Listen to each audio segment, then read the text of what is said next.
रोहतक लोकसभा से सांसद दीपेंद्र हुड्डा ने नायब सरकार को अल्पमत और असंवैधानिक सरकार बताया है।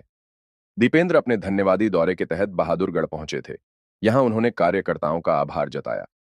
कार्यकर्ताओं ने भी उनका जोरदार स्वागत किया। इस दौरान पत्रकारों से बात करते हुए हुड्डा ने कहा कि लोग भाजपा सरकार को रिजेक्ट कर चुके हैं। अल्पमत की सरकार को राज्यपाल को बर्खास्त कर देना चाहिए और नए सिरे से चुनाव करवाने चाहिए। हरियाणा में भूपेंद्र हुड्डा के नेतृत्व में कांग्रेस की सरकार बनेगी। दीपेंद्र हुड्डा ने करनाल और फरीदाबाद लोकसभा चुनावों की ईवीएम दोबारा चेक करने के चुनाव आयोग के फैसले पर भी सधी हुई टिप्पणी की है।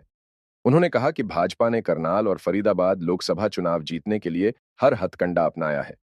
हुड्डा ने कहा कि हरियाणा में अब डबल इंजन की सरकार का इंजन भी खराब हो गया है और जनता ने कांग्रेस की सरकार बनाने का मन बना लिया है। क्या कहेंगे? देखिए, मैं समझता हूँ कि 10 की 10 सीट पे कांटे की टक्कर थी, ये आपने भी देखा हो। तो अब तरह तरह से की बातें आ रही हैं कि आखिरी 2-3 दिन में करनाल और फरीदाबाद में किस प्रकार से क्या क्या, जो मैं समझता हूँ कि हर प्रकार के साम दाम दंड भेद का प्रयोग भाजपा द्वारा किया गया, भाजपा के उम्मीदवारों द्वारा किया गया। ये बातें तो खुल के अब सामने आ ही रही। तो बाकी क्या है, इसमें एक बार देखने के बाद मैं इस पर कॉमेंट करूंगा। मगर ये बात स्पष्ट है कि करनाल और फरीदाबाद में निश्चित तौर से बहुत सी साम दाम दंड भेद के जो है सरकारी तंत्र दुरुपयोग करके उन चुनाव को प्रभावित करने के प्रयास किए गए। जैसे पिछली बार हमने रोहतक में देखा था, वही काम इस बार करनाल फरीदाबाद में देखा जा रहा था। आज नायब सरकार के खिलाफ राज्यपाल से मिले हैं क्योंकि ये अल्पमत में सरकार है। ये सरकार नैतिकता के आधार पर, ये तो देश में असंवैधानिक सरकार चल रही है। कम से कम सरकार देखिए, इन्होंने 48 विधायकों का अपना पत्र गवर्नर को सौंपा था। आप मानते हैं? उन 48 विधायकों में से 3 ने समर्थन वापस लेके हमें समर्थन दे दिया, कांग्रेस पार्टी को। 45 बचते। दुर्भाग्य से हमारे एक बहुत ही होनहार साथी राकेश दौलताबाद जी का एक स्वर्गवास हुआ। वह बहुत हम जो है उस बात का आपको हमको दुख है। और उसके साथ साथ 2 विधायकों का इस्तीफा हुआ, खट्टर साहब का, और जिन्होंने अपनी पार्टी बदली, जो अपनी पार्टी बदलने का काम किया, रणजीत चौटाला जी। और उसके बाद जो है अब ये जो एक विधायक जिसको कह रहे हैं जो है भाजपा में जो ज्वाइन कराया है, उनकी भी सदस्यता उनकी निरस्त होगी संविधान के अनुसार। तो संवैधानिक तौर से ये सरकार केवल 41 विधायकों पे आ गई है। ये सरकार असंवैधानिक सरकार बन चुकी है। ये अल्पमत की सरकार है। क्योंकि जेजेपी ने भी, हालांकि जेजेपी के पास कोई विधायक नहीं है, लेकिन जितने भी हैं उन्होंने कहा कि भाई हम भी इनके जो है सरकार के विरोध में हंस रहे हैं।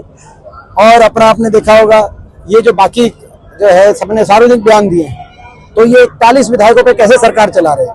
ये कोई संवैधानिक सरकार नहीं।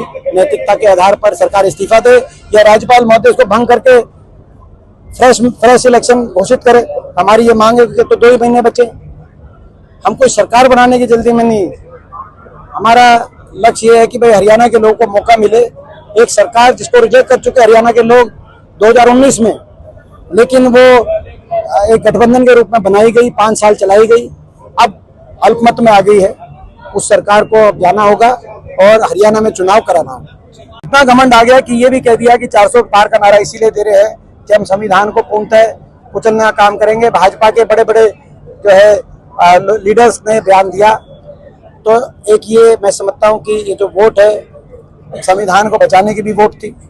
इसी तरीके से किसान पे 3 कृषि काले कानूनों को लाकर और 750 किसानों की जान की कुर्बानी लेकर देश के किसान पे भी इतना बड़ा वार भाजपा ने किया।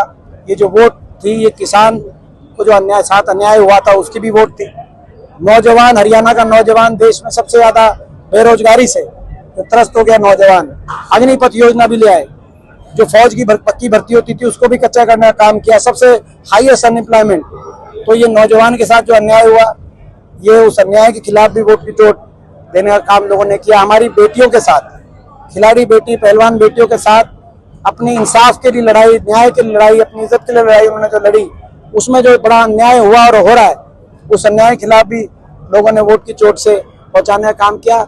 छोटा व्यापारी, हर वर्ग, कर्मचारी पे अन्याय हुआ। आपने देखा कर्मचारियों को ओल्ड पेंशन स्कीम पे सरकार ने किस तरह से लाठीचार्ज किया। सरपंचों पे अन्याय हुआ। तो ये अन्याय के खिलाफ भी लोगों ने मतदान किया है। आपको सारा बोलते इसमें ले लेना।